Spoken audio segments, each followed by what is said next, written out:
Hi guys, Knife Detector here. So I'm coming to you today with a fixed blade knife. Y'all know I don't have too many fixed blade knives, but every once in a while I like to throw a fixed blade knife in my videos because I know a lot of you guys like fixed blade knives. Now, I don't have very much use for a fixed blade knife. I don't go hunting. I did with my brother when I was younger. But let me show you this fixed blade knife that I have. And if you didn't see the title of the video, then you don't know what it is. But if you might be thinking it's a Kabar. But it's not a Kabar. It's not an Ontario. This knife is actually made in Japan.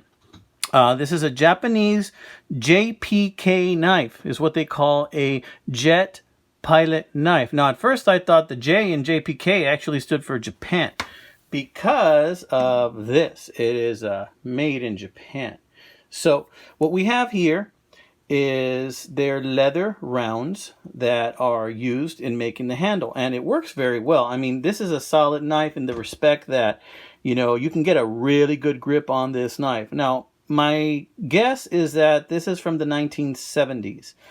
These were made in the 60s, 70s, and I think possibly the 80s, in my opinion, but at least that's what I think. But they may even still be making them now. But from Japan, I think this may be 1970s, but that would be my best guess. Okay, if you guys know, please let me know in the comments.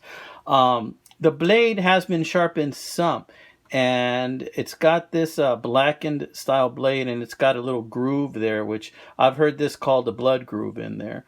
And it's a good looking knife, guys. I do like this knife very much. I start to think about what possible history that this military knife could have had, right?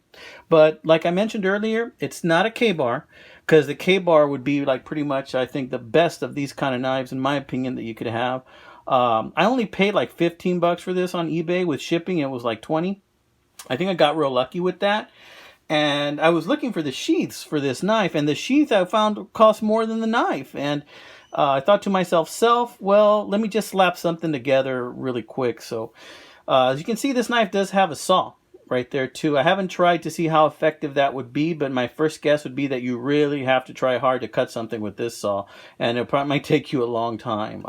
It doesn't look like it's very aggressive, the teeth on that saw. Another thing I noticed was this pommel.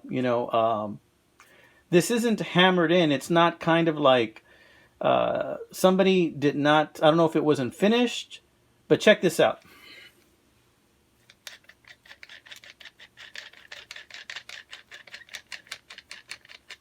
Now, I don't think this was intentional. I think that somebody was supposed to hammer this edge down to smooth it out so that it really created a good seal, and press down the pommel a little more once they screwed it in. I think they were supposed to grind this edge down and kind of like hit it with a hammer and mushroom it, but that didn't happen. So I don't know if this just wasn't finished, or maybe this was left that way so they could take the handle and use it as a spear. I don't know. That's me trying to think positively. But if you guys know, let me know. Right now, I have to just chalk it up to inferior quality. So that's what I'm thinking, that it's inferior quality. Now, if you tighten this up really tight, there really is no problem. This ain't coming loose. The leather that's on there is ample to grip it, and it lets you get a good grip. This is going to function. The fact that I'm able to take this off, to me, really doesn't bother me much. But, everybody's different. Your opinion might be different than mine. And if you know if this is intentional or not, please let me know. My first guess is that it isn't, and that this is just a mark of inferior quality. Now, let me show you the sheath I made, because like I said, it did not come with a sheath. So I put this quick rivet sheath together. And this is, again, from that old satchel I bought at Goodwill. It was just falling apart at Goodwill. Bought it for 99 cents. And I thought to myself, I think I could use some of that leather. So I made this sheath for it. It's just rivets. And first, it took me about 20 minutes to decide how I'm going to assemble it, right? Once I realize how I'm going to assemble the sheath, then I go ahead and I start cutting the pieces and the patterns that I need.